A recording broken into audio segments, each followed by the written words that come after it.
Perché la gente, soprattutto i maschi, si mette la polo con il colletto sollevato sul collo? È una moda che non sono mai riuscita a capire. È chiaro che inizio col dire che ciascuno si può vestire come gli pare e anch'io sono certa, metto cose che fanno inorridire e raccapricciare le persone che mi vedono. Naturalmente a me non ne frega niente, e sicuramente anche al signor Antonio, al signor Giuseppe, al signor Francesco e al signor Mario non gliene frega niente che a me non piaccia questa moda.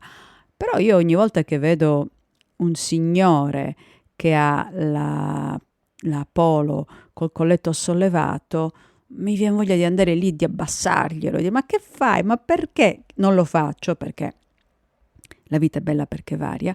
Però c'è una tipologia di uomo che fa queste cose qua, è un signore di una certa età, non è giovanissimo, e spesso mette anche i mocassini senza calze, spesso mette anche i pantaloni stretti, ma anche se non mette i pantaloni stretti. E spesso queste polo sono di colore pastello, che è bellissimo, per carità, mi piacciono le magliette di tutti i colori, di qualsiasi colore.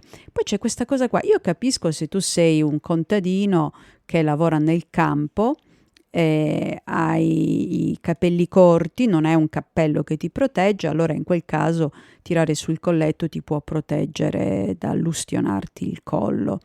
Però a passeggiare nelle strade cittadine con questo colletto sollevato mi sembra un atto di sfida contro il buonsenso, non lo so a quali modelli si ispirino. C'è sempre la solita teoria della moda, anzi è una teoria delle onde, Vellentheorie, non lo so, mi ricordo, l'ho anche letto, non mi ricordo chi l'ha teorizzata, che dice che quando una moda nasce, qualsiasi tipo di moda, una moda linguistica, una moda sartoriale, qualsiasi moda, inizia dal centro e poi si diffonde a cerchi concentrici, sempre più lontano dal posto in cui la moda ha avuto inizio. È da qui che la moda arriva alla periferia estrema, nel centro quella non è più moda, è già passata di moda perché c'è una nuova moda e così via. Quindi io ho l'impressione che questi signori siano stati raggiunti dalla moda del polo con il colletto sollevato, che sinceramente non lo so quando era, forse negli anni 80, mi sa di roba di anni 80, di spalline imbottite.